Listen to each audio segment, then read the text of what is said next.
Você se sente seguro ao sair de casa ou anda com medo na rua?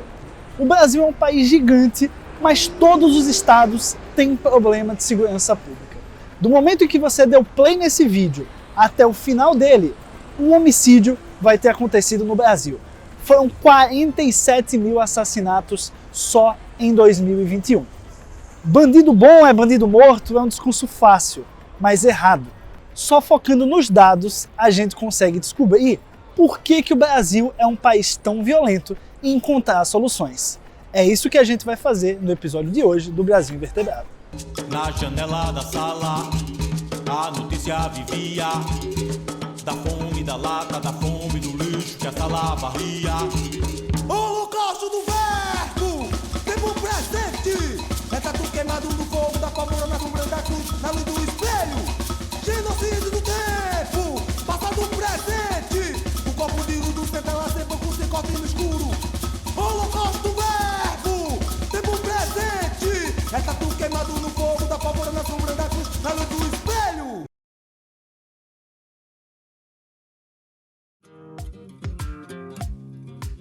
Olha, eu não quero te assustar, mas os dados sobre a violência no Brasil são extremamente alarmantes.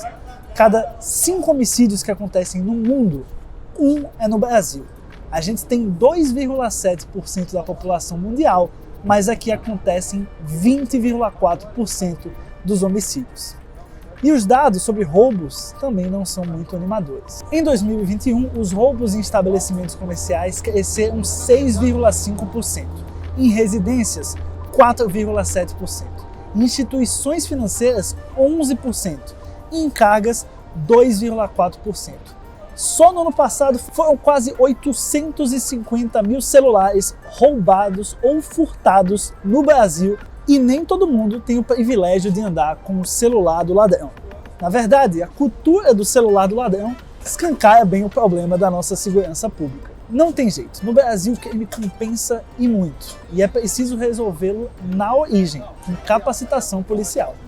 Primeiro passo importante, a polícia que lida com o público precisa ter todos os seus procedimentos manualizados. Isso não é uma realidade hoje no país. As polícias muitas vezes têm um processo de definição dos procedimentos operacionais muito pobre, muito superficial. A Polícia do Rio, que eu conheço bem, acompanhei durante vários anos, sequer tem esses tais POPs para todas as operações cotidianas, como, por exemplo, a revista de um suspeito. Existem diferentes formas de treinar o policial na Polícia do Rio de Janeiro. Isso é muito ruim. Você tem que ter um padrão baseado em experiência, baseado no respeito aos direitos, na lei do país. Então, esse trabalho de desenhar esses procedimentos e códigos é fundamental. Sem isso não há respeito aos direitos. Porque a primeira coisa que o policial precisa saber é sair do seu treinamento básico antes de ir para as ruas, como aquele que sabe exatamente o que vai fazer em cada situação. Isso é muito difícil, porque a experiência vai revelando situações sempre, muitas vezes inéditas, muitas vezes que envolvem uma carga emocional fortíssima. Então o policial precisa estar aberto também, e a instituição capaz de oferecer um processo contínuo de treinamento. A vida do policial precisa ser dedicada a treinar, a estudar, a conhecer os procedimentos, conhecer os problemas que outros colegas enfrentam e dessa forma melhorar o próprio problema do controle emocional, do controle do contexto criminal, que é muitas vezes complexo. O policial enfrenta situações de elevado risco e isso faz com que o policial também desenvolva uma prontidão de resposta que, se não for bem organizada, bem dirigida, bem acompanhada, gera esse tipo de desfecho que a gente assiste. Dinheiro não é o problema. O Brasil investiu em 2021 105 bilhões de reais na segurança pública. O orçamento 0,8% menor que 2020, mas ainda enorme. E antes, o problema fosse só a atuação policial. A estrutura da justiça brasileira também não ajuda. O que eu costumo dizer é que o Brasil prende muito, de fato, porque a gente tem mais de 700 mil detentos, então não tem como dizer que o Brasil não prende muito, mas ele prende mal, né? A gente tem a terceira maior população carcerária do mundo. E do outro lado do espectro, a gente tem uma investigação deficitária. A gente não consegue chegar ao final da conclusão do inquérito, né? A gente não consegue definir a autoria e a materialidade do fato. Então fica um negócio assim, em tese, se tem muita gente e a gente não consegue definir todos os crimes que acontecem, porque é a minoria que chega ao final, então a nossa população carcerária seria ainda maior. A questão também que tem que entrar nessa equação, que é mais uma teia complexa, é que como são feitas as prisões dessas pessoas que estão dentro da população carcerária. Basicamente, 40% delas estão aguardando o julgamento na primeira instância, ou seja, a sentença.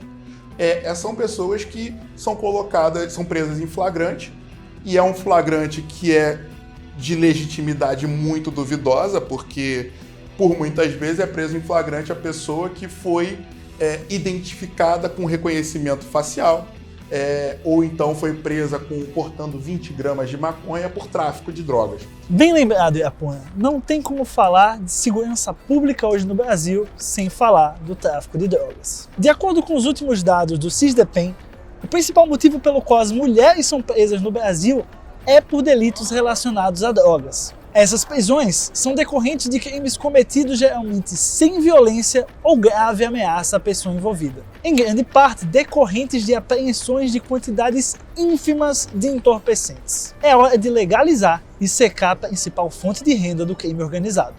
Não resolve o crime organizado, não diminui a violência, não entrega nada disso, mas entrega liberdade para os usuários, tira o usuário dessa cadeia de proibição, de humilhação, de se ver comprando a droga de forma clandestina, transforma isso numa economia legal, arrecada impostos.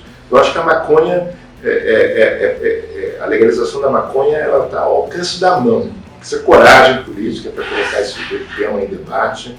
Eu acho que o Legislativo precisa liderar isso. Espero que os deputados do Livres façam esse esforço de propor uma discussão aberta sobre essa questão da legalização da maconha. E as outras drogas, eu acho que a gente precisa também apelar muito à área de saúde.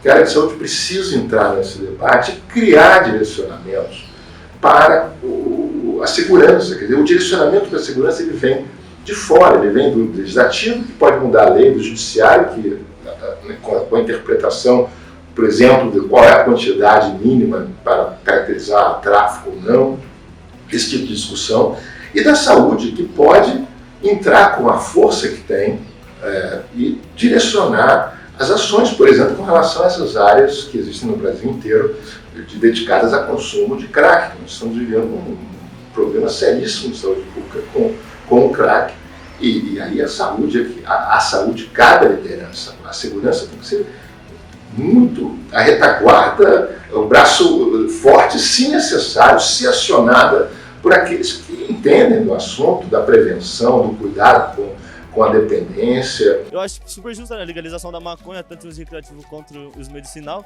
porque, querendo ou não, isso diminui a guerra ao tráfico também, porque foi que nem quando proibiram o álcool há uma cota atrás, tá ligado? Só fortaleceu o tráfico local. Ou seja, se você liberar a maconha, cobrar o imposto certinho, também é bom pros caras lá de cima, né? Os caras vão ganhar dinheiro no dobro. O Brasil falta muita instrução em tudo. Aí ficar numa guerra assim que não tem sentido, não é necessário. Mas todo mundo sabe que legalizar as drogas hoje no Brasil é um enorme tabu. Até mesmo a aprovação do plantio da cannabis só para fins medicinais enfrenta resistência na Câmara dos Deputados. É o caso das câmeras corporais ou body cams nos uniformes dos policiais. A iniciativa visa proteger não apenas o agente de segurança, como também o cidadão de algum episódio possível de truculência policial. A medida já vem dando resultado em São Paulo. Em apenas um ano, houve uma redução de 87% nos confrontos da PM no estado. E além disso, as ocorrências de resistências às abordagens policiais caíram em 32% em batalhões que utilizam as câmeras corporais, enquanto em batalhões que não utilizam, caiu apenas 19%. Os indicadores de produtividade policial também aumentaram. Em batalhões com câmeras corporais, os flagrantes aumentaram em 41%, enquanto as apreensões de arma de fogo ilegais subiram quase 13%. Eu acho que existe uma resistência porque o policial se sente, muitas vezes, ameaçado pela inovação. O caso de São Paulo é interessante porque foi o primeiro estado que adotou o uso em massa dessa tecnologia, mas é também um estado que tem uma antecedência muito importante no controle da violência policial, no sentido de desenvolver projetos e programas próprios para essa finalidade. Então, acho que isso ajudou muito, né, quando a Câmara chegou com uma solução tecnológica, com uma inovação importante, encontrou um ambiente institucional onde a violência e os desvios de comportamento policial na ponta são objeto cotidiano de controle, né? Então isso faz muita diferença. Eu acho que hoje alguns estados esperam que a Câmara seja assim, um passe mágico para a redução da letalidade, para aumentar a eficiência das pessoas. Isso não vai acontecer se não houver, ao mesmo tempo, uma preocupação em desenhar políticas de controle, comissões para avaliar os comportamentos. Não precisa assistir as imagens, né? Gerar processos administrativos, corrigir aquilo que precisa ser corrigido. A Câmara também ajuda muito a desenvolver procedimentos operacionais, mudar o foco, muitas vezes, do treinamento. Então, todo esse esforço de gestão, ele é fundamental. Tecnologia sem gestão não produz resultado. Pois é, temos os dados, diagnóstico e possíveis soluções. Agora eu quero ouvir você. O que é que você acha que precisa ser feito para a gente diminuir a violência no Brasil? Deixa o seu comentário aqui embaixo nesse vídeo ou nas redes sociais do Livros. A gente se vê no próximo episódio deste Brasil Invertebrado. Até lá!